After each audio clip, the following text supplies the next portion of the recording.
Hello, good morning or good afternoon or good evening, wherever you are. We would like to welcome you to this webinar on studying translation in the age of AI, why and how. Let me quickly introduce myself. I'm Sabine Braun. I'm a professor of translation studies, and I'm the director of the Center for Translation Studies here at Surrey. And I joined the center nearly to the day 20 years ago in 2006.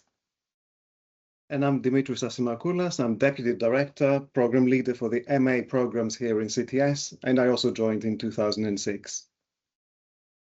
So none of us here is quite as old as our own master's program, but yes, again, if you have just joined us, let me extend a very warm welcome from all of us in the Center for Translation Studies. So we just showed you our colleagues here on screen. From all of us in the Center for Translation Studies in Surrey, who is hosting this webinar, and thank you very much for joining us today. Yes, as you will have seen in our announcement, in our circulars, we are coming together here. One of the hooks for us to come together is not just that we think this is a very timely question, of course, what we have raised here, but it is also that we are here to celebrate a bit on our own behalf the 40th anniversary of our Masters in Translation. We believe that the Master in Translation at Surrey happens to be the longest running master's program of this kind in the UK. And last year it actually became, we believe, the first MA in Translation and AI. So if I may say a couple of words on the history of CTS, although we're going to revisit that. The MA in Translation draws on a wealth of scholarly work carried out by CTS founders, and you can see a very lovely picture here from 1999.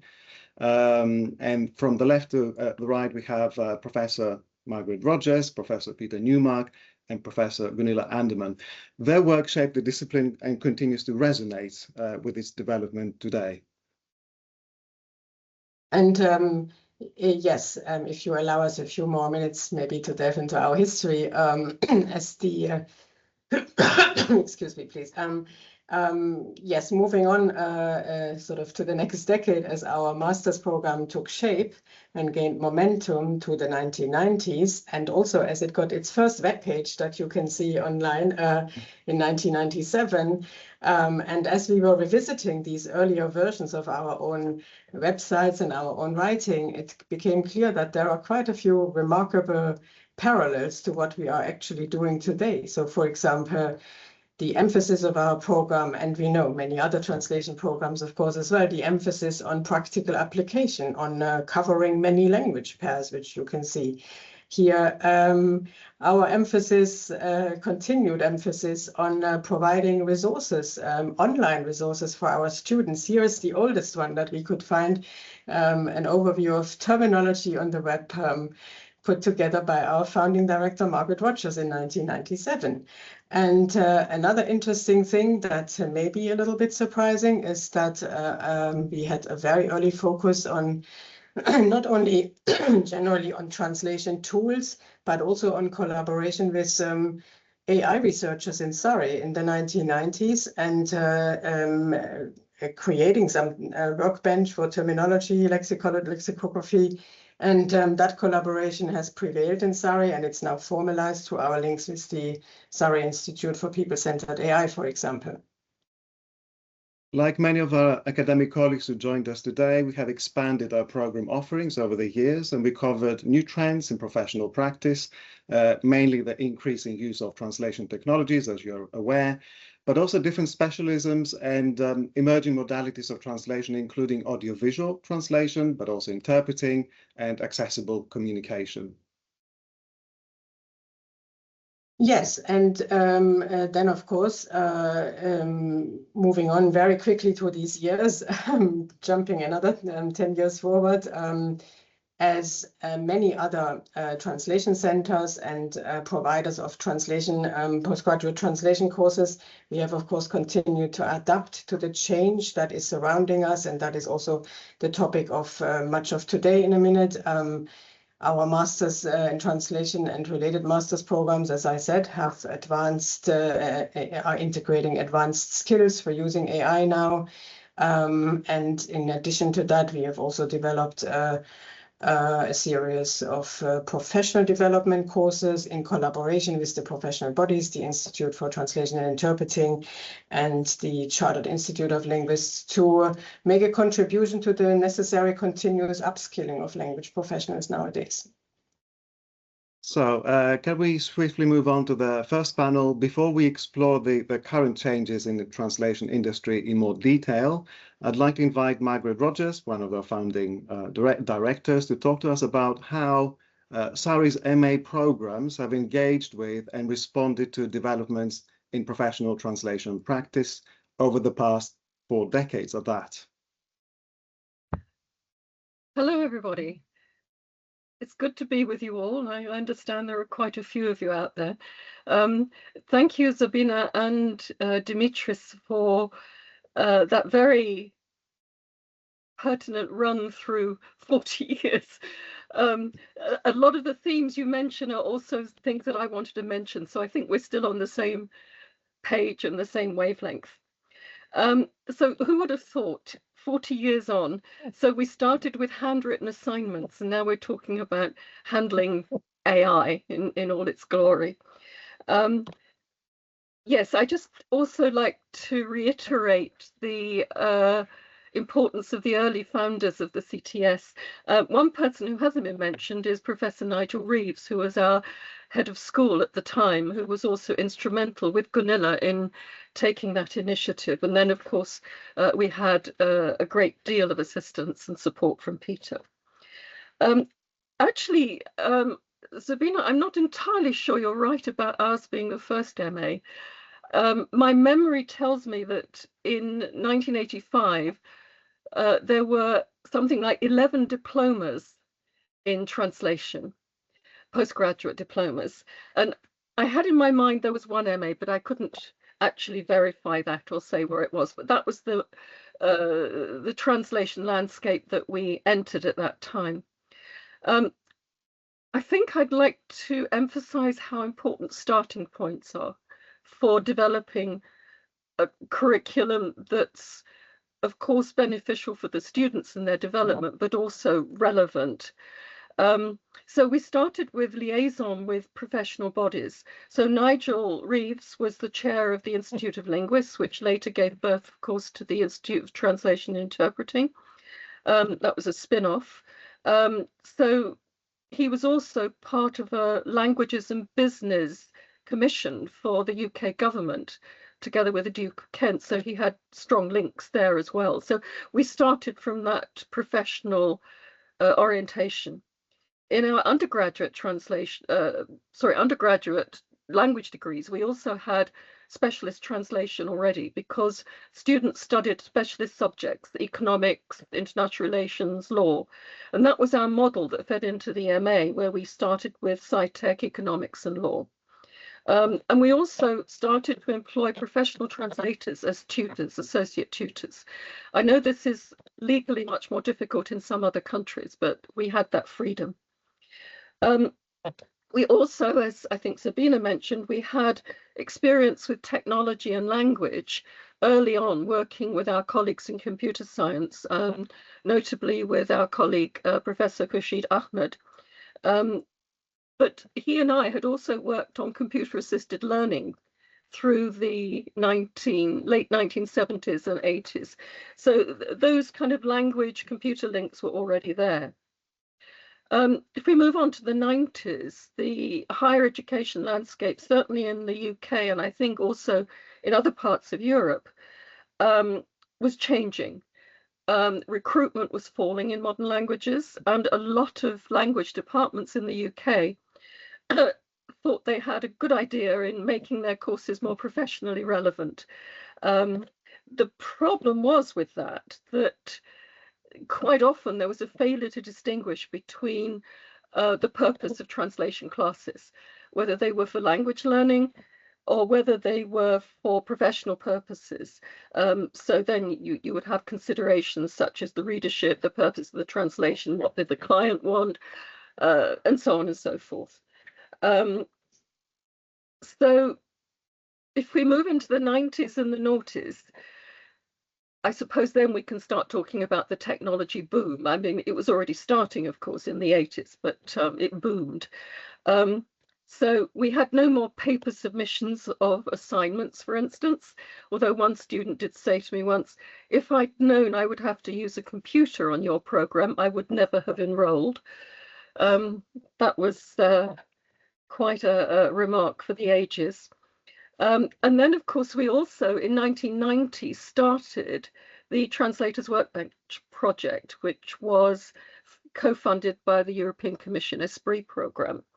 That was led by Surrey with German company Triumph Adler, and that's, of course, where I first met Sabine in Heidelberg. So the consortium was a mixture of universities and companies. On the tech side, companies like Siemens, and users, the main user was Mercedes-Benz in Stuttgart. Just as an anecdote, as part of that project, our first review, we got reviewed by the European Commission every 6 months to see their money was being spent well. The first review we had, the reviewers wanted to reject the work that was being done on translation memory.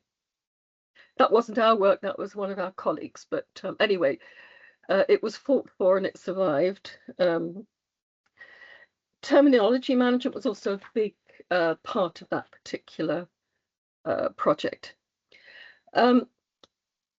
Moving on then, technology and translation kind of diversifies, I think, following that. So in the mid-90s, mid-noughties, we started a new program in translation and technology, including, for instance, MT, CAT, term bank spaces, localization, and so on. It didn't recruit. We had to close it. Maybe it was too early. We had some feedback. Students didn't want to come on courses where they thought they only had to use computers and so on. But anyway, things change. We did introduce the use of CAT tools and terminology management tools into the MA program, and that was very hands-on. And I think at the time that was, let's say, unusual. We also, I think, as Dimitris mentioned, started in multimedia with our new MA in audiovisual translation, which Dimitris also managed for a long while. And then if you think of translation as such, which I think ties in with the technology, we started audio description, transcreation, and I think this means, you know, translation became an ever more powerful creative concept. Even our scientific colleagues have pinched it. They talk about translation as well. And then technology and interpreting, of course, burgeoned under Sabina's leadership. We were very lucky to have funding for new lab configuration, which allowed us to simulate remote interpreting, which is, of course, Sabina's speciality.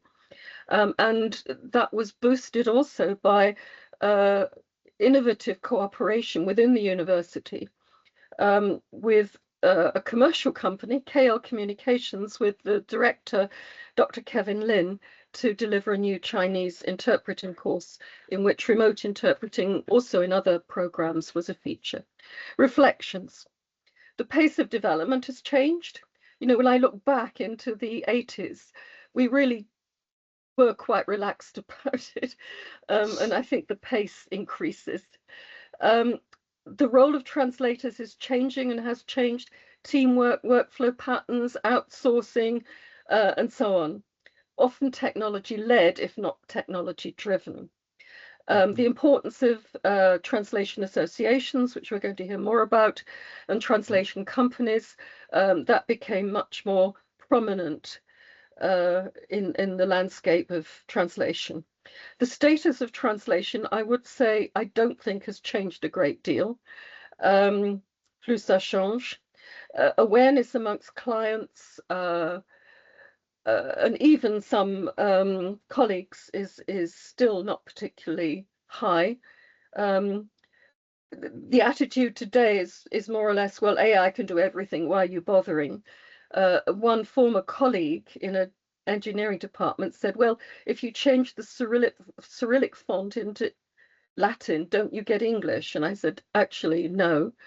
But I think one topic that we might hear a lot more about today is ethics. That AI has raised the profile of the importance of ethics in translation. So to conclude, liaison with software developers, end users, translation practitioners is all essential to having an effective and wonderful MA in translation. Thank you. Thank you, Margaret. Thank you so much. I'd like to bring in Raisa McNabb because she was going to touch upon some of the issues you mentioned. Raisa is Chief Executive of the Association of Translation Companies and now European Association of Translation Companies. In her role as a translator, Raisa has experienced some of those changes firsthand. So Raisa, over to you. I have a question. What lessons can we learn from those earlier developments or shifts in technology, including CAT tools, including translation memories and machine translation? Thanks, Dimitris. Now that we're talking about how long have we been involved with CTS, I was doing the math earlier, and I think I've had the privilege of being part of the CTS journey for nearly 20 years, because I used to come in as a younger production manager to talk about careers in translation once a year, and Dimitris gave me lunch, which was always really nice. So you know, from this background and my background as a translator, of course, I think it's really interesting to reflect on these changes that I've lived through in my professional careers, which has in many ways developed alongside CTS's, and the lessons that we can maybe draw from these earlier technological shifts that Professor Rogers was just mentioning as well. So the first thing that I would observe is that not much of what we're experiencing right now in the industry and as an industry is very new, because as a profession, you know, we've transitioned to language technology and to machine translation a long while ago now. And for translators and interpreters, the idea of combining linguistics expertise with the use of technology is really nothing new. We were one of the first sectors to use AI. You know, we've been using neural machine translation for a long while now, but what has most definitely changed is the speed of developments, and Professor Rogers also mentioned this. So I do remember a sense of urgency in embracing and implementing machine translation, but for the early years of MT adoption, this was largely in industry internal development. So we were in charge of the development, and of course we had that urgency because we wanted to develop this new technology.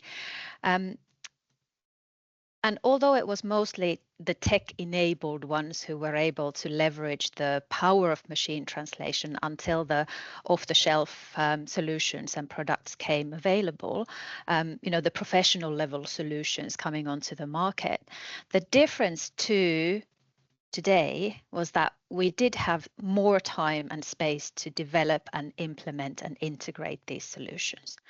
And with the AI revolution now, that relative luxury of time is not really there.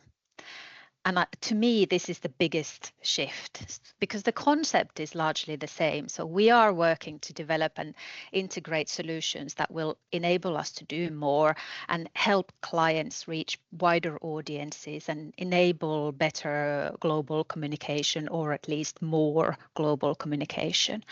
But the sense of urgency is so much higher, and that urgency and that pressure is not just coming from inside the industry, from ourselves, it's also coming from the outside. And that is totally different. And much of this is, of course, due to the availability and the accessibility of a new generation of AI tools in the way that the very early years of MT adoption and development just didn't have. So for me as a translator, or as a language specialist, as I identify myself today, the conversation and the challenge isn't and shouldn't be about AI or human or AI against human. We're moving more and more away from that. It's about us as a profession and an industry to collectively transform ourselves to respond to this need to combine high-level linguistic and cultural expertise with high-level technological skill and higher than ever before in delivering solutions for an even wider range of purposes, and to continue to lower the barriers to multilingual communication and to change the narrative. We have always been adaptable, like this, really fantastic look into the 40 years of CTS's history shows us. We've always been skilled users of technology as well as specialists in languages and cultures, but now we do need to up our game. We need to also become the experts in these new and exciting solutions that will open up the world to our clients in a way that actually has never been possible before. And I think CTS is doing such an amazing job in combining that linguistic expertise and the cultural understanding with these new and emerging solutions, AI and technology. And I've been frankly in awe of what you have been doing with CTS, not just in the early days when I was a young translator myself, but continue to be impressed with everything that you do. So huge congratulations on your 40 years of journey. Thank you so much, Raisa. Thank you so much. Shall we wrap up this session? I'm going to circle back to Sabine. Any insights, any comments on the topics, and then we're going to hand over to Felix, who is going to chair the other panel.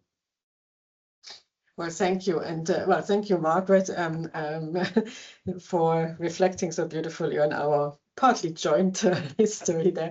And thank you, Raisa, for such kind words. That is very nice of you to highlight that. I mean, I would like to say, Raisa, we feel the same. We have hugely benefited from this relationship with you and the ATC over the many years.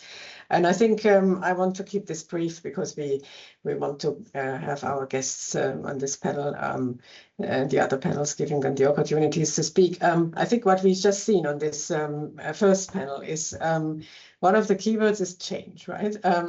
So translation has, we were discussing this yesterday here. I mean, translation has always been about change in the sense of it's about adapting to evolving communication needs of businesses, international organizations, public sector, and of society more broadly, really. And I think as both Margaret and Raisa have said, technology has played a role in this all along, and translators and service providers, and I think Raisa has just reminded us very nicely, have consistently been at the forefront of adopting and shaping new tools, even if it was slower at the time.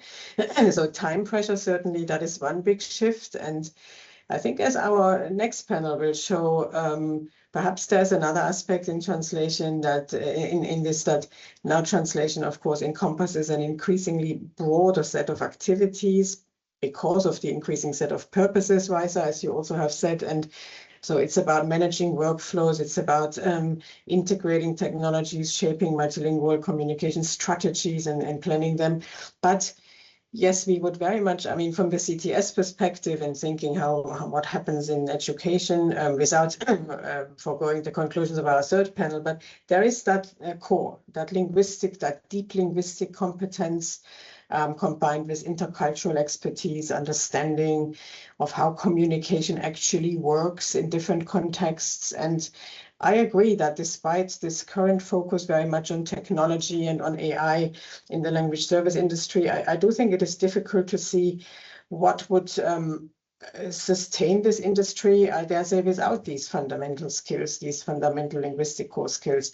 For us in our Center for Translation, and surely in others, this has meant sort of our response to this current and continuous technological development has to be very nuanced, and it has to be balanced. And we clearly, for me, there is absolutely no doubt we need to fully engage with this, and we also need to prepare students for this very rapidly changing professional landscape. But, and this is really important, without losing sight of this core expertise that defines the field. So this, of course, goes to this really broader question. Is it worth studying. I don't want to say, is it still worth studying? Because I just think it is worth studying that. And so it's definitely not about replacing the one with the other, but it's bringing these many different skills together in a meaningful way. And I think the other panels will probably want to elaborate on that much more. Thank you.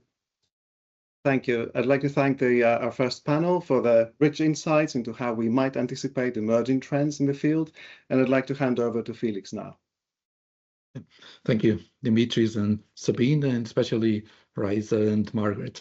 It's amazing how this CTS became such a big house that welcomes so many people. It's really good to feel that people come back home like Margaret and Raisa, and I hope that all our distinguished speakers today also feel at home. I'm going to not spend a long time introducing you. The question here, the main question here is what is actually changing in the world of professional translation? And I'm going to start by asking Lucio Bagnulo, the head of translation and language strategy of Amnesty International, to present us his view, and then we'll move on with the other speakers. Okay, up to you. Thank you, Felix, and hello, everybody. First of all, I'd like to thank the organizers for inviting me and to share, this space also with the great panelists. For those of you who don't know me, I'm Lucio Bagnulo. I lead the Translation and Language Strategy department at Amnesty International, where language is not just a service, I would say. It is part of how human rights impact happens. So working in this space means navigating constant changes and change. Technology has always shaped this profession, as colleagues were saying earlier. And what we are seeing now with AI is part of, I would say, our ongoing evolution. So the key question for me is not whether AI will change our profession, will change translation. It already is or has, but how we position ourselves within that change. From my perspective, this is actually an opportunity to evolve into what I often call or refer to as language intelligence specialists. So professionals who combine strong linguistic expertise, so the core competencies of the profession, I would say, with the ability to work effectively with a technology or within a technology-driven environment, while retaining human judgment at the core. So for me, that is really the direction of travel, I would say, of our profession and what change means to me within the current context.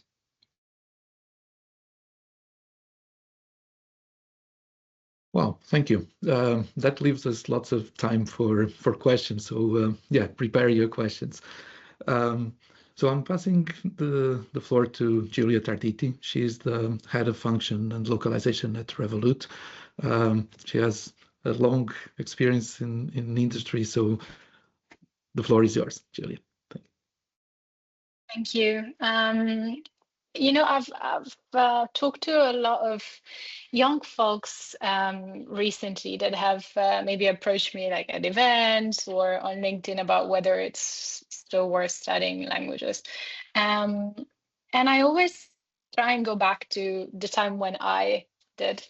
And if I were to make this decision today, knowing what I know now about the type of roles that exist now for people that have our educational background, I always say that when I started studying languages, I thought I was choosing a profession, right, which was translation. I think going with what Lucia said about the language intelligence specialist, I didn't realize that, you actually choose a lens through which you're going to build your entire career.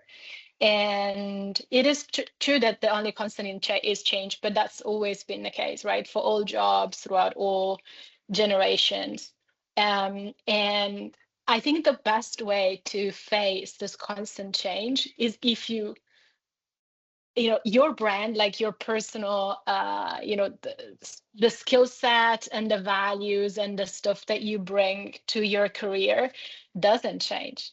right? That is to be constant, right? So building, your effort, all of the bits and bobs that make up the professional that you are so multifaceted and are so strong, need to be so strong to be resilient to this constant change.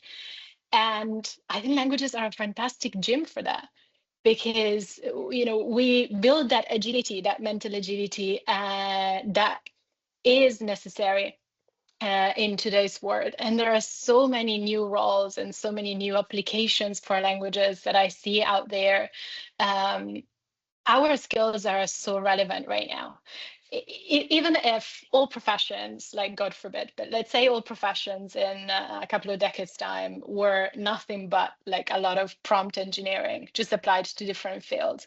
Even for that, like having those language skills is a fantastic ace for a professional, because you can prompt in different languages. You understand what the language subtleties that LLMs need in order to function and in order to be applied to all sort of jobs. And that is something that is so unique to the people that have had our educational background. And it's something that is being nurtured so much now in programs and curricula that are so innovative and are really keeping up with times, like the ones that Sari is working on. I think the future is bright. It's just about ensuring that we stay strong and consistent in how we show up, and ensure that that educational background in languages is really truly a lens through which we see the careers and the jobs of tomorrow, which we can't really even foresee, right? I look at my children, they're 10 now, God knows what jobs they will be in. But ensuring that they've got that mental agility to face that ever-changing career landscape is key. And if we root it in languages, I think we're in for a win. Good, thank you very much. Fantastic timekeeping. I'm going to pass the mic to Director, I don't dare to say your first name, Director Zhang, of the Director of Conference Division of the International Maritime Organization. Please share with us your view on this matter. Thank you, Felix. And for those who are not familiar with us, we are the only specialized agency of the UN that based in London. And from the point of view of the conference division where I work, we are the frontliner of the production line for translation. It is a great pleasure for me, of course, to join this seminar. And let me take this opportunity to offer my warm congratulations to you in celebrating the 40th anniversary of Sari's Center of Translation Studies. AI is reshaping the translation profession. From my own experience, the biggest shifts involved transforming workflows, the change of job roles of translator, the expectation of a productivity increase, and the need to master new skill set with the growing emphasis on hybrid human-AI collaboration. Workflows are becoming hybrid, that is AI plus human intervention and control. AI handles speed and volume nowadays, and humans still handle the nuance and the quality. The hybrid model of machine translation with human post-editing and quality assurance is now already a standard practice in many sectors. Within the wide UN system, AI and machine aid translation, like the Luna system currently used by IMO, has been broadly utilized in our routine translation tasks. Human work is now concentrating in only in the post-editing and revising.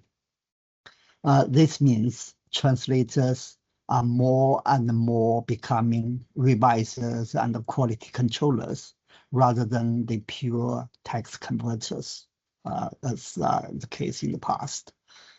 As AI dramatically increases throughput, it does greatly improve overall productivity. At the same time, however, translators are expected to deliver more in less time. So this can create budgeting pressure and many other issues, especially the health and well-being of the translators. Just mention one, as it was assumed that faster work should cost less. And this is a wrong understanding of the profession and how it works with the AI assisted translation. So with the change of the job roles and the workflows for translators, on top of the general language proficiencies, new skills have now become essential for the translators. In particular, the understanding and the mastering of the AI tools, machine translation post-editing, terminology, and management. Especially for a special field like the maritime industry, where we are working on this. We have a special term database, which is huge. It's quite big, even among all the other fields under the purview of the United Nations. Also, the ability for error detection and quality control. Of course, the knowledge about the specific field is also very important in an agency like ours. The translators who thrive in the AI era will be those who shift from language producers to language experts. AI handles the bulk work, but humans handle the nuance, the risk, the creativity, and the strategy. So look into the future. AI will continue to automate routine translation. Human translators will remain essential for complex, creative, or sensitive work. The most successful professionals will be those who can embrace AI as a collaborator, not a competitor. From our own experience, translators who adopt AI tools remain competitive and often more productive. So this is not the end of translation. It is the beginning of a more specialized, more intellectually demanding version of the profession. Thank you. Thank you. Thank you very much, Director Zhang. Our final panelist is Sarah Robertson, Chief Executive of ITI, the Institute of Translation and Interpreter, and the mic is yours. Thank you, Felix. I think you also ought to say that I'm the oddity and that I'm the non-linguist in this rather large gathering of people. So apologies if I offend anyone with my non-specialist knowledge.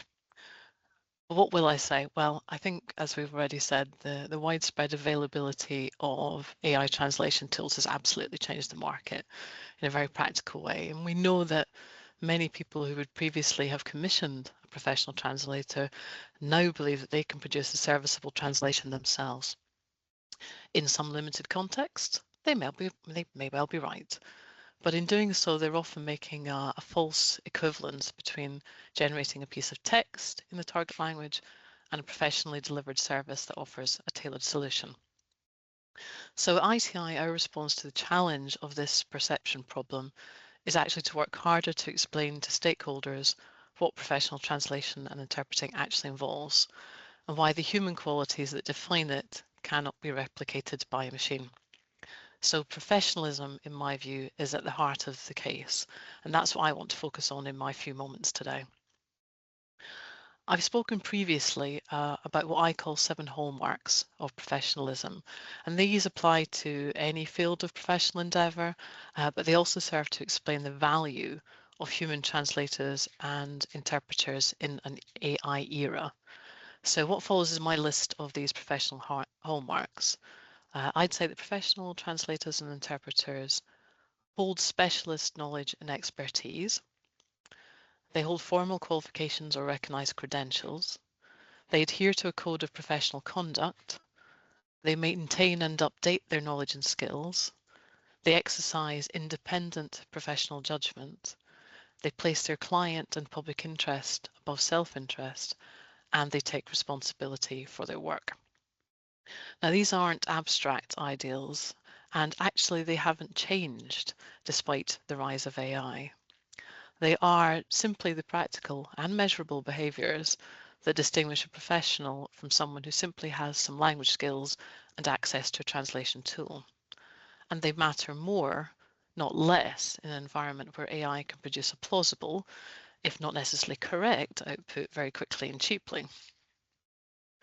And I want to say something particular about professional conduct and ethics, because I think that this dimension sometimes gets the least attention in conversations about the profession's future. Some of you will know that over the past couple of years, we've been running a programme of discussion sessions. We call it the Coffee House Project, in partnership with Dr. Joseph Lambert of Cardiff University. And that's been exploring the ethical questions that matter most to practitioners today, including technology use, environmental sustainability, well-being, and the platform economy. Nearly 600 people registered across the series, which shows that this is something that our members care about.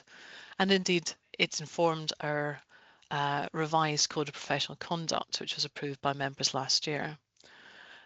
The Code of Professional Conduct has 3 principles at its heart: professional values, professional competence, and professional business practices. And it places particularly professional judgment absolutely at the centre. Professional judgment is worth dwelling on because it's precisely what AI can't replicate. A machine can produce output that looks fluent and indeed plausible. What it cannot do is weigh up competing considerations, recognise when something feels wrong, understand the consequences of a mistranslation in a particular context, or take responsibility for a decision. Those are human qualities and capabilities, and they're developed through training, experience, and ethical reflection. They are what a client is actually buying when they commission a professional, and they're what our code is designed to support and reinforce. So in a rapidly changing environment, principled judgment is perhaps the most important of our professional skills, but something that we need to market more effectively. So for those considering a career in translation and interpreting, this framing matters. Technical skills and AI literacy are necessary, but so is the capacity to reason ethically, exercise judgment, and take responsibility for the quality and integrity of our work. A machine can produce output, but a professional takes ownership of the solution offered. So equipping graduates with the right combination of expertise, technological competence, and professional grounding is a pressing challenge, and something that we pledge to continue collaborating with our academic colleagues, including CTS, happy birthday CTS, to deliver this. So in conclusion, I wouldn't say that the profession is necessarily in transition, but the world around us absolutely has changed. And in our response to that, we need to change our messaging, which means talking more loudly about the professionalism that maybe we took a little bit for granted in the past. Thank you, Felix. Thank you very much, Sarah. Thank you very much, everyone. We used to say that the industry knows a lot about efficiency, and yeah, you were very efficient in passing your message. We have a couple of minutes for questions, so I'm going to ask one single question, which I hope, Julia, you raised your hand to answer this question. I think the main question here for us when we ask the industry is the industry view of translation also evolving in such a sense that everyone recognizes how humans are indispensable? So if you can try to answer these questions 1 minute. I also want to highlight the fact that all participants can write their questions in the Q&A. At the end, we'll try to select a couple of questions from that. So maybe I will start with Lucio. You spoke for shorter than everyone. What is your view? Is the industry, is it the view of the industry changing in such a way that they see how human translators are indispensable? Well, I think that the industry still needs to do some work, and we still need to move the needle, if I may say. For me, what is clear, is very clear and very close to what I do, is that human expertise is indispensable wherever I would say language carries ethical, political, and social weight.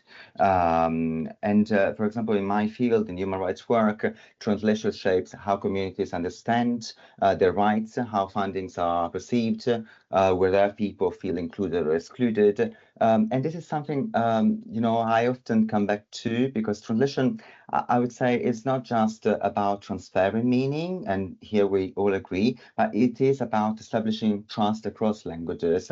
And AI cannot take, as Sarah was saying, responsibility for that. It does not understand power dynamics. It doesn't understand historical context, sensitivity, risk.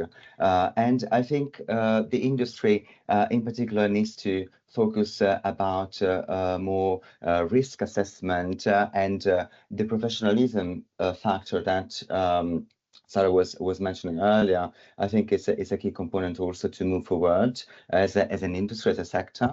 Otherwise, we risk getting stuck in the same, discussions all the time. Yeah, thank you very much, Lucio. Julia, what's your impression from your experience? So I think in general, right, the industry understands that AI, can you hear me?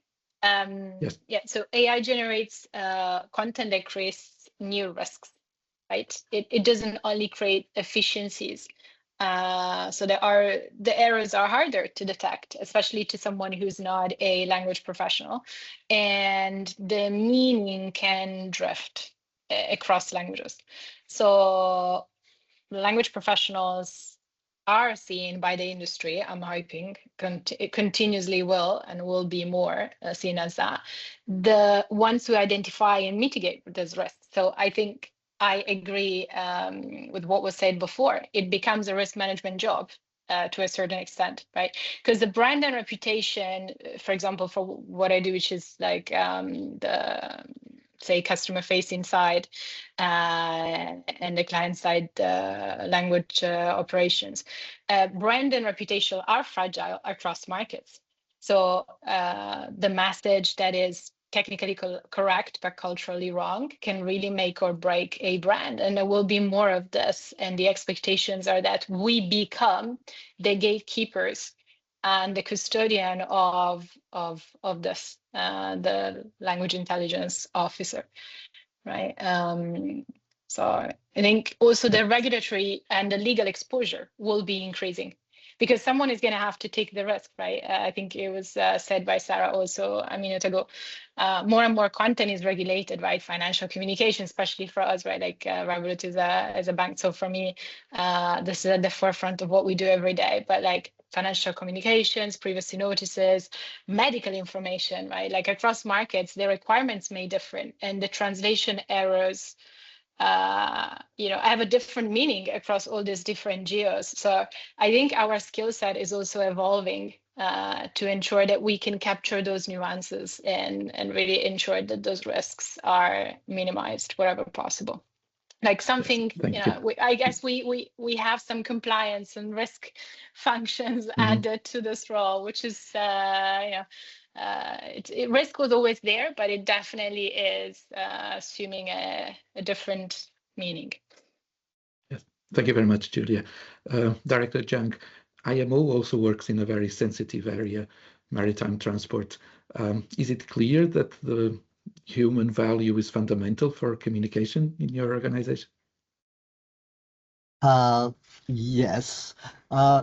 IMO is, as I mentioned earlier, is a specialized agency of the United Nations dealing with matters related to maritime safety and security and the prevention of marine pollution from ships. So currently, we have about 27 translators for UN's 6 official languages. In addition, we constantly benefit from the service of around 20 freelance interpreters for all the IMO meetings year round. And as mentioned earlier, we have integrated AI in our translation workflow, and it has substantially increased our productivity. AI can produce drafts, but we still need human with their critical thinking and judgment to detect subtle errors, fix mistranslation omissions, and hallucination which created by AI to maintain consistency with the terminology and our spell guides. So although PMT is becoming the core of many translation workflows, the value of human oversight remains high in specialized fields. So in the case of IMO, as our instruments, rules, and regulations relate to safety of life at sea and the prevention of environmental catastrophe, the stakes are very high, where errors are costly. So in IMO, the expertise in maritime technology is critical for the competence of our translators, not just their language ability.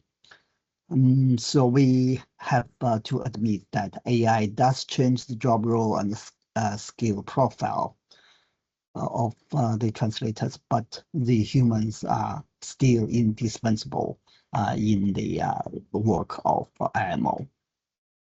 Thank you very much. Yeah, Sarah, we are a bit over time, so I'm going to ask you just one simple question. Can we be optimistic? Is this changing in such a world that translators can be optimistic? Felix, you know fine well I'm always optimistic. That's what I wanted to hear. I genuinely think that there are some good things that are happening as a result of what AI is making us think about.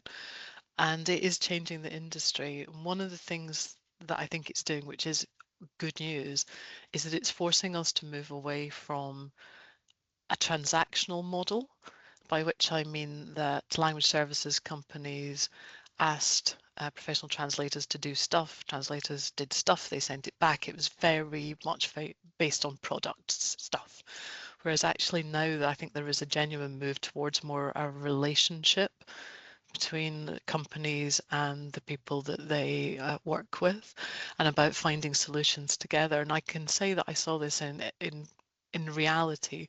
I went to Elia together last month in Porto, and there were lots of examples of companies wanting to work with their freelance professionals to come up with solutions together. And I think that is the future, about being based on relationships and collaboration. And it's something, needless to say, we're going to pick up in our conference in July in Milton Keynes this year. So if you want to carry on the conversation, come join me. Yes, shameless plug. We will all be together in these conversations.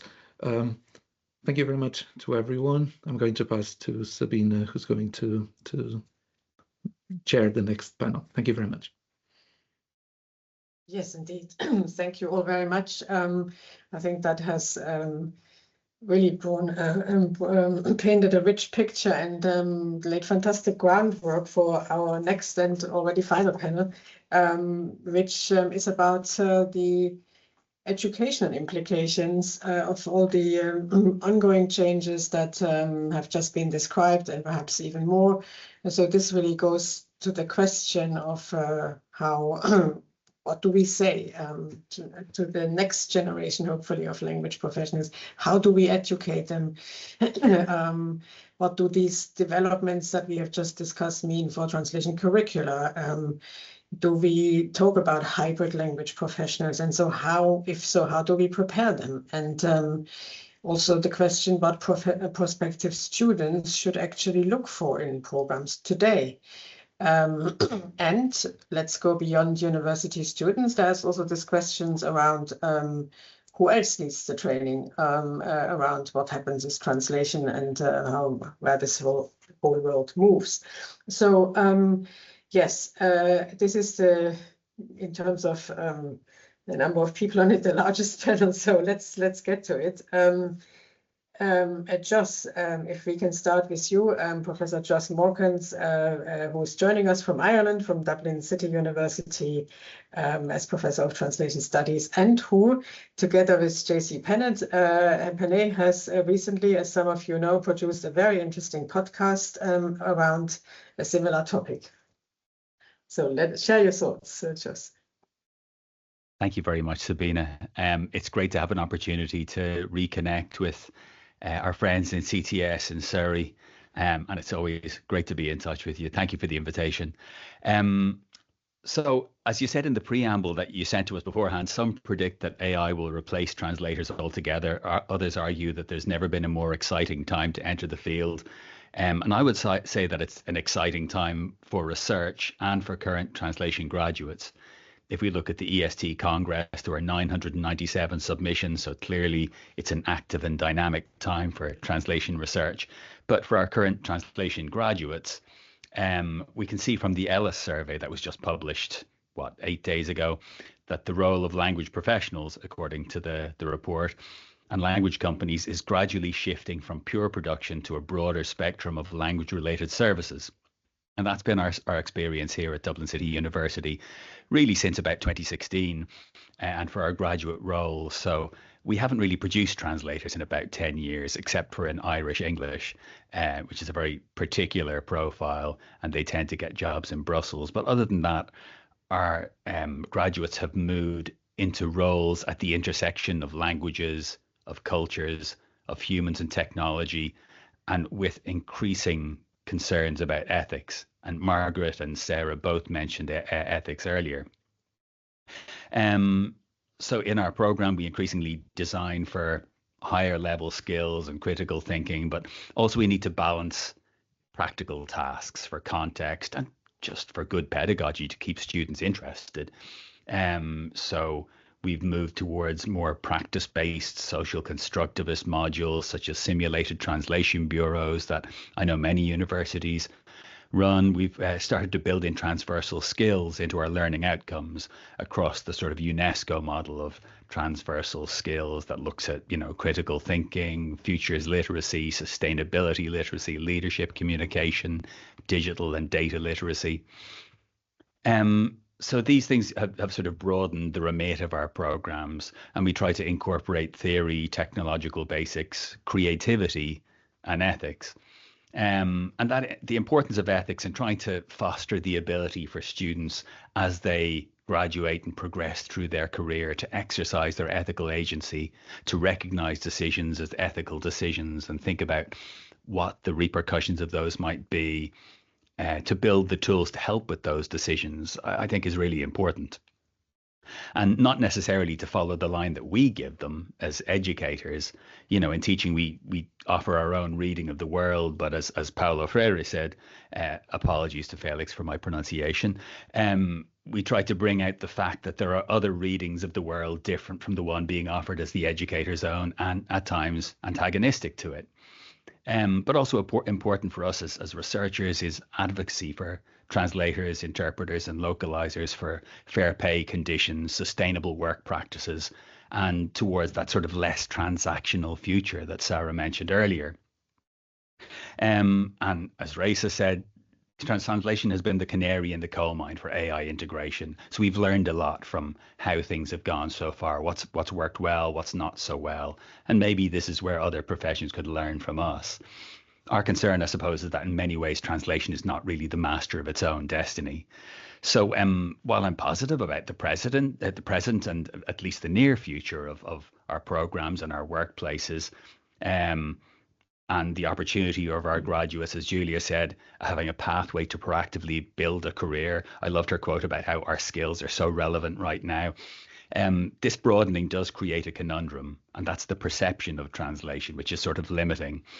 At the Ellis launch on March 17th, Alison Furch from Gala said, nobody's sure what to call it anymore because translation has become a deprecated word. The call is for more skills beyond translation. So I think we're providing those, but maybe there's a perceptual mismatch between what we provide and the perception of what we provide.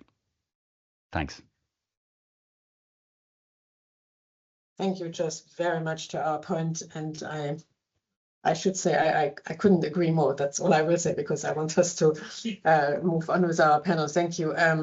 Yes, given also your joint work together, JC, let's come to you. JC Panay is joining us from Newcastle. He's Associate Professor of Translation in Newcastle. And please, JC, share your thoughts on the education topic with us. Well, thanks a lot. First of all, I'd say that, yeah, just like you, I couldn't agree more. I mean, like everything that Josh said, and more is what I'm going to say. Well, more, I'm going to add a little bit from a slightly different perspective. We've talked a lot about whether, you know, we still need human translators or not in the future. At the moment, what keeps me awake at night is more the present. We are going through a real transition period where we're neither in a fully automated scenario or a fully human scenario, and there are ever higher expectations of what translators are expected to do, but at the same time pay is going down for a lot of freelance translators because rates have not risen the way they should have probably, and as a result of that, what can be a bit of a challenge for all of us is recruiting students, because when you're at a time where the perception is that it's not really worth your while being a translator or an interpreter, then, you know, people say, well, why would you study languages? As a parent of teenagers, obviously that's something that come to my mind. The students have to pay lots of fees. What are we going to do with that? Obviously, I would not stop them studying languages because I know why it's good for them to study languages, but I can see why people think that. So during this period of transition, I think for us as educators, we really need to foreground on our programs what Gary Massey calls the added value of human translators. I think there shouldn't be a session where we talk about, you know, what our students add to the process. You know, what's your added value as a human translator or interpreter, so that we can really develop their sense of agency. I'm going to say a few words about some of the things that have been discussed in the book that I've published with Josh Morkins and Masaru Yamata about cheap translation in the age of generative AI, because in that book, Gary Massey and Maureen Ehrensberger Dow, sorry, Maureen talk about how generative AI, you know, complements what human translators do, so that they should be working, you know, hand in hand. And they therefore say, you know, what kind of skills should we teach on our programs? And they go back to the core skills, which is the textual skill. I think that's very important. So first of all, our programs, we should really teach our students to read in their first language, in their second language, and read very well, because obviously they translate often in their first language into their first language, but they're going to read in their second language. And that's something that sometimes we may have forgotten, that, you know, they really need to be very good at analyzing the source text, understanding the nuances, what's not said in the explicitly in the source text, but that's implicit and that therefore technology cannot pick up on. They also mentioned digital skills and interlingual skills, and I'll come back briefly to those ones. Ramon Inglada as well talks about new skills that are needed in the age of AI, using the concept of suitability over that of correctness. So what is suitable as translation as opposed to what is the correct translation? And he talks about the skills of selection, assessment, and prompting. So to use to teach our students to really select the right solution in a given context. And Eric Angeloni, that part of the book that discusses the new skills that we need, talks about the idea of deliberate practice in translator training. You know, teaching our students to develop their professional judgment that Sarah was talking about in a deliberate way, and how they could actually use generative AI to build on that deliberate practice, using it as a more knowledgeable other, which I think is an interesting take on it. To that, I mean, I've already mentioned that, but a skill for me that really has become essential, and I've seen that with my students in the classroom, is again reading skills. A lot of our students, you know, some of them are good readers, but a lot of them have forgotten how to read and how to read attentively and how to research what they don't know. And again, you know, we've put a lot of emphasis on technologies, and rightly so, and we need to carry on doing that. But sometimes you really have to teach them that word reference is not enough, and that's there, you know, there are other resources that they should be leveraging when they're producing target text. And all of that should, you know, those new skills should be underpinned by new knowledge. I mean, Lane, who is here, talks about the importance of data and understanding how corpora work. And she says, you know, we must make it accessible to our students. They won't all be experts in that, so we can use, you know, which you simplify language, but plain language, which is also something you work on. But you know, like to explain very clearly to them. Masaru talks, Yamada talks about prompting. We should really teach our students to prompt. And what I find interesting in what he says, and I again couldn't agree more, is that if we want our students to prompt properly, they need to know about translation studies. They need to know about the key theories. And that goes back to the functionalist approaches, you know, understanding what the translation is for, what is the communicative context in which this target is going to be used is very important. But listening to what was said before and what again Sarah said about professional judgment made me think that again another theory that I think our students should be really familiar with is that of loyalty by Katarina Rice. You know, managing, you know, the different actors or stakeholders in the translatorial action, as sometimes called, is very important, and that's something that generative AI on the machine cannot do.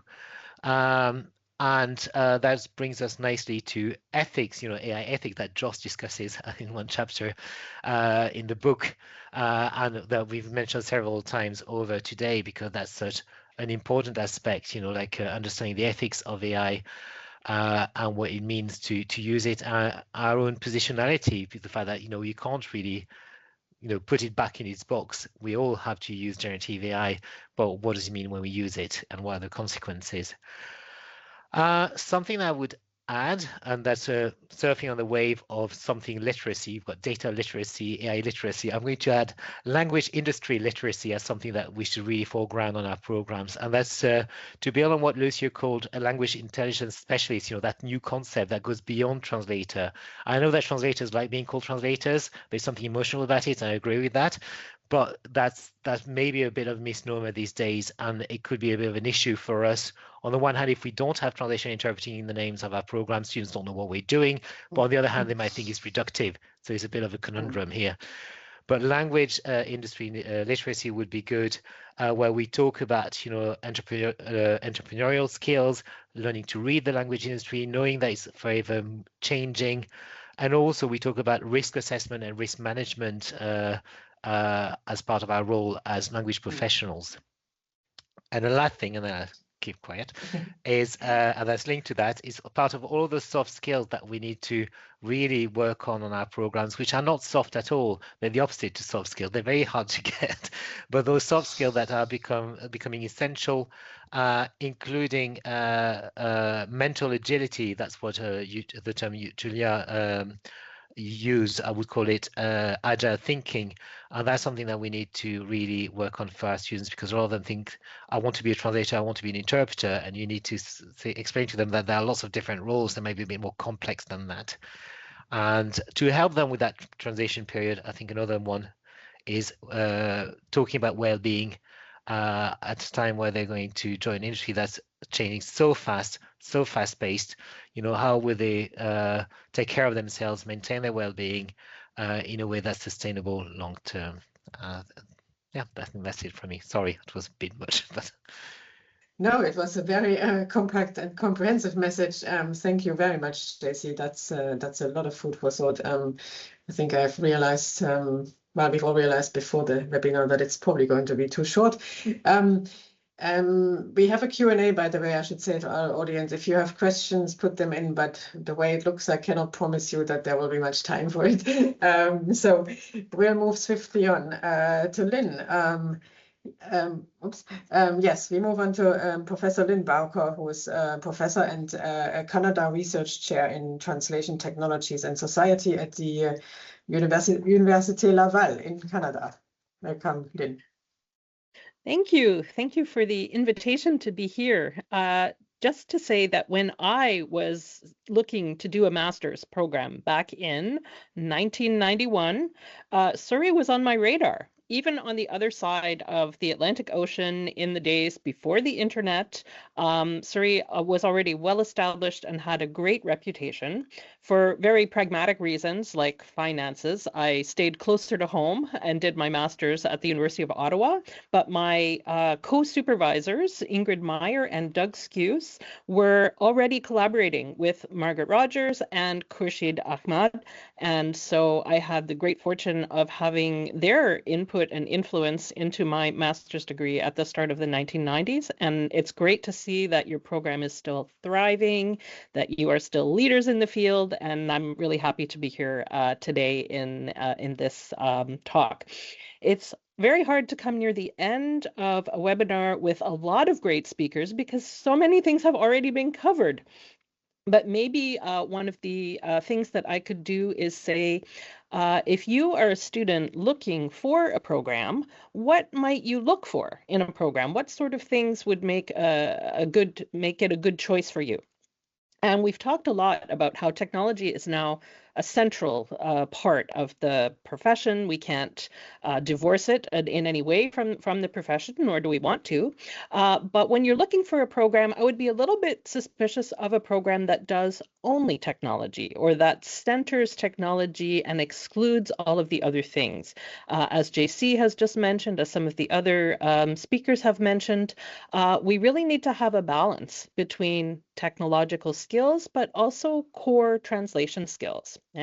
How can you evaluate the output of a machine translation tool if you don't know how to translate? You need to be able to, apply your skills in the absence of technology in order to be a responsible and informed user of technology. So I would say look for a program that has a good, healthy balance of these sort of critical core skills, like reading, like doing research, like evaluating, like doing risk assessment, alongside the technological skills. So you need those cognitive and technological skills together in a program. I would also say don't make your choice exclusively because the program teaches tool X or tool Y. When you get out into the world, you're going to have to learn a whole bunch of tools. And it really, in some ways, almost doesn't matter which particular tool you learned in your university program. What your professors are going to help you to do is to learn how to appreciate the underlying functionality of a particular category of tool. So you'll learn what makes a translation memory tool different than a machine translation tool. But it doesn't really matter which particular product you've learned. What you're going to learn is how to evaluate tools, and you're also going to learn how to learn, because when you get out there in the world, your employer is going to have a different set of tools than your friend's employer. And no university could or should cover every single tool. Many of them differ, at a level of their interface or some of the extra features that they have, but you will learn the core principles no matter which examples of tools your university offers. So don't make your choice just based on a particular tool.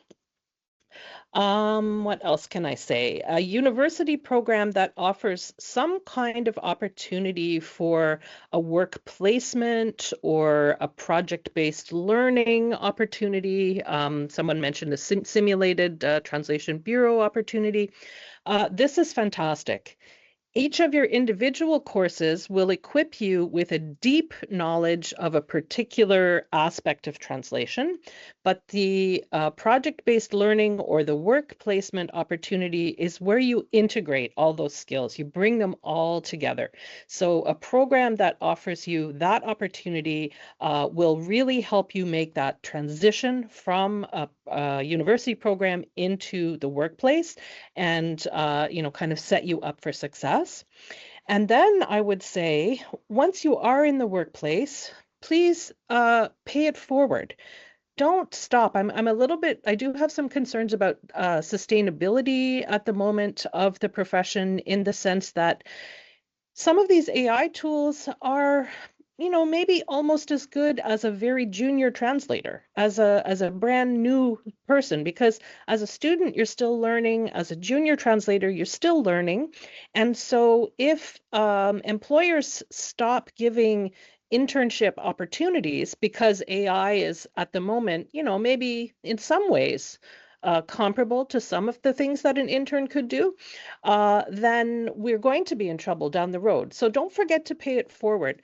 There's absolutely no doubt in my mind that an intern will grow into having an invaluable contribution to your company, but it's not an immediate payoff. You have to invest in these people, and you have to kind of continue to mentor them and to support the industry more broadly.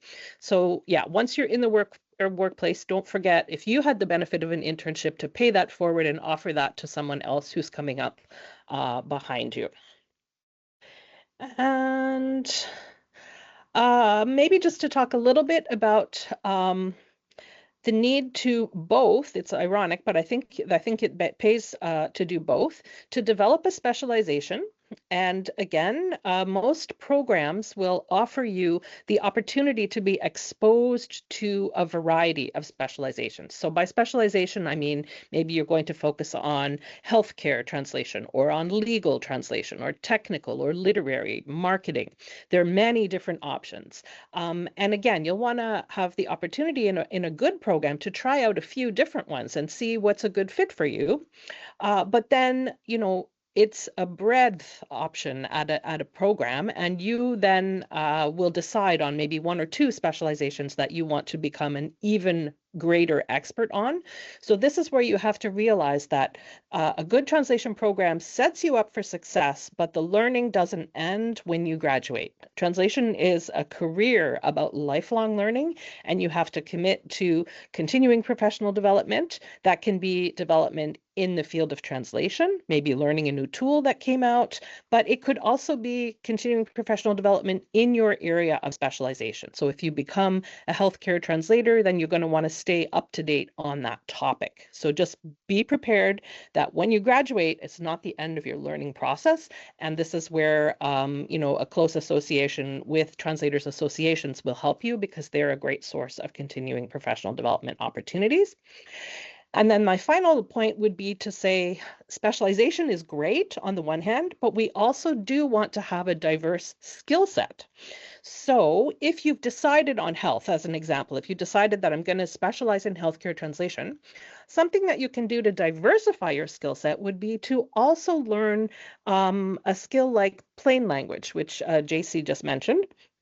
Plain language is about taking a text written for an expert and reformulating and adapting that text for a non-expert audience. So again, you could stay in your domain of healthcare, but you could add a new kind of service offering to your business by saying, I will also become an expert in plain language practitioner. I'll be a plain language practitioner so that I can, with my knowledge of the healthcare field, I can do a sort of intralingual translation as well. So then I've added another kind of offer to my service. And if you have a diversified service offering, your business model is much more robust. So specialization is important, but also diversification. And I guess I will end there and leave some time for John to have a few words at the end. Yes, Lynn, that was another comprehensive talk. Well, that is very interesting, I think, to give the students who are, we know we have students among the audience, sort of this very practical advice, what to look out for. So thank you very much. Yes, I'm moving us on swiftly because we have John and Felix. Yes, we have John Vaughan next. John, as a long-term collaborator also of CTS, is the Chief Executive of the Chartered Institute of Linguists. Thank you. Hi, can you actually see me? Yes, great, outstanding. Yes. So look, I'll be quick. I think the three things that I would pull out very much underline what others have said, and it's been a super event in terms of the range and breadth of what's been covered. So number one on the list would be judgment, that translation always was and increasingly is a process.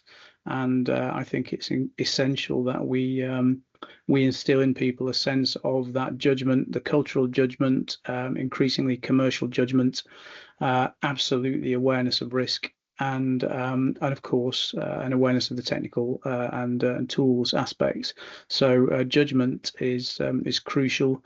I think, as so many people have said, professionalism. I think ethics goes to the very heart of what we all need to take into account in terms of what we are and aren't prepared to do. I think knowing and having hopefully an intrinsic sense of when to say yes and when to say no to some of the opportunities that will be put in your way in the world of work is increasingly important.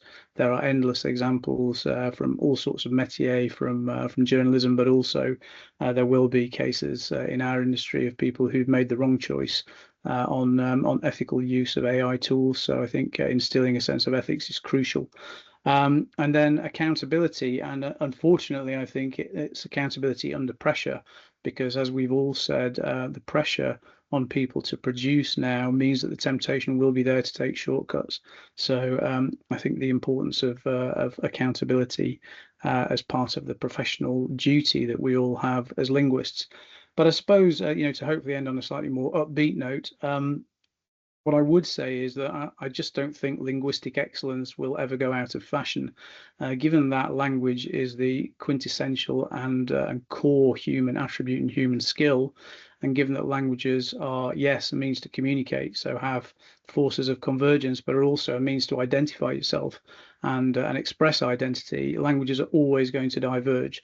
So there will always be linguists. There will always be fascinating things to discover in the different ways that different languages and different cultures express themselves and achieve the same purposes. And I think anyone who has a deep linguistic training has a sense of humility, is in a sphere of endless fascination. There is inexhaustible capacity for personal growth and learning, and ultimately has a more joyful life. So I do think it's important that we remind ourselves that the thing that we do is the most outstanding and amazing skill that human beings have. So I think we've got to pass that message on to the next generation as well. Thank you, John. Yes, some very pertinent overarching points of what we need to bear in mind. I'm surprised that at the near end of this we still come up with new points, so we don't all say the same thing. And I'm sure, thank you, John, and I'm sure my own colleague Dr. Felix Docarbon, from senior lecturer here of translation and natural language processing in CTS, will also come up with a couple of new points. Last but certainly not least. Yeah, I wonder. Yeah, we have been talking about something that we are discussing in this house for 40 years. Is it still the same thing? Has it changed? I think we all are fascinated by this fantastic feature of translation, that it changes and it stays the same. We change all the words of a text into another language, and it's still the same text. So we are not afraid of change. We are not afraid of disruption and so on. For many years, all of us that have been in translation know that it's not about the words, it's not about the language, it's about understanding. It's about making sure that we understand the other, the foreign. All of us feel a bit foreign when people try to say our names. I was looking at all the names of the speakers here. Some people think that Sabina married Mr. Brown to have an English name. Jos, people wonder whether you're Dutch or not. JC, you have an English acronym for a French name. And it goes on like that, right?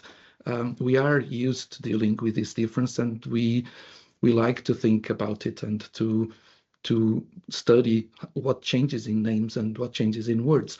I would say that I am against the need for us to change the name of translation. I think translation is expandable. It has always been expandable, and what we are seeing nowadays, it's also an expansion of translation. What should students look for when they see this change? Well, one of the things that they should look for is a place where they are with people that love languages as much as they do. People consider this as a minimum skill, but it is a talent, and a very rare talent, to explore it, and to explore it in such a way that students may be afraid of the future. They may be afraid of technical areas that they never worked with. But that's what we're doing in universities. We are giving them the instruments for them to not be afraid of a text that they are reading for the first time and in which they don't understand a word. We work with them on how to make decisions, how to choose the best tools. Yes, AI, perfect for certain things, very bad for other things. At the end, we are transmitting them the skills for them to be responsible for their own work, which we all know AI does not take this responsibility. So it may be a journey that starts with ignorance, us admitting the things that we don't know, but it should end with we are more comfortable in making these decisions. In CTS, these 40 years have taught us that translation is managing this communication, and we are changing our perspective of training, incorporating this bigger notion of translation. This affects how we train the future generations, but also we believe that this is a way of connecting with the generations of translators that are out there wondering what's happening to their professions. So we are also investing in CPD with these courses that we are doing on AI, but which have from the beginning incorporated this notion of risk. It's not just giving the tools, it's also wondering what is happening in terms of us accepting the responsibility. I would say that I am an optimist. I think that it is very clear that the future will need translators, and that we will be there, all going well, all of our fantastic organizations, training these new generations, and supporting them in finding their skills for winning this AI game. Thank you. Thank you, Felix. Yes, and beyond everything that has been said, what we all are, we love a talk. And so that unfortunately means that we have already come to the end of this nearly. If we had more time, I would ask you all whether we are actually trying to cover too much now in our programs, given all the things that are on the table. But I do think we will leave that question for the next time. It has been a lot to take in today, but to our audience, I would like to say a couple more words, if you bear with us. Please be assured that the recording of this very dense webinar will be available on our YouTube channel very soon. And other than that, I would also like to end on a note of not just hope, but confidence, inspired by all the intriguing things I've heard today and that have been said today. In a fundamentally multilingual world, there is no question whether translation remains relevant. But I think what also our discussion today shows is that perhaps we need to communicate very clearly to prospective students what that today encompasses, and also we need to communicate that to other people. Language technologies, let's be clear, let's not do us and them. Language technologies offer unprecedented opportunities, I would say, to scale communication quickly and to reach new audiences. They have many risks, and a lot of that has been said about those risks. I won't repeat that, but I would like to say that from an educational perspective, I think, and a research perspective, the main risk is perhaps that we remain passive as a language community, and we allow AI to just happen rather than actually being very proactive and shaping it. And I think those of you students in the audience who are coming to our programs, whether it's in anywhere of the, we should all do one program, in fact, but if you come to a program that has translation in the name, you can rest assured that we as educators know that employability is today really about being agile, adaptable, we said it, about thinking critically, responding to all these quickly emerging and sometimes very unforeseen contexts. Julia said that very nicely. We don't know what happens in 5 years, but the preparation is about preparing you to understand what communication is, how technologies work, not individual tools, how AI works, to have the literacy to not just understand and use it, but actually to question AI, to interpret AI, to shape it in the future. And that goes back to these linguistic skills that we need. I think we are all beginning in our programs here, everybody who is present and is running programs to embed these things in our programs. In Surrey, for example, we have decided there will be our MA in translation in that broader sense, as we discussed today, to provide these linguistic core skills. We are also developing, like others do similar programs, we are also developing a new MSc in global communication management and AI to make sure that we are also serving these other skills that we have discussed so beautifully here today, to reflect this broader multilingual landscape, but to make sure that human agency remains central. Okay, so it's not about human in the loop, it's about human in the lead very much. That's, I don't like human in the loop as a phrase. So it's really the future of translation studies. I think we need to say also depends on us educators. If we are very proactive, then we can really ensure that it's not shaped by AI alone, but that it's shaped by those of us who really understand it, who know to use it wisely. And that's the sense that we want to instill in students. So thank you all very much to our panelists for taking the time, for sharing generously the thoughts. Also, thank you for the kind words to us with our hook of our anniversary, but this webinar was about much more. I think we need to do another one soon because there is so much more to discuss. Thank you very, very much. It was a pleasure to see you all, and thanks to our audience, and we hope you reconnect with us as well. Cheers. Thank you.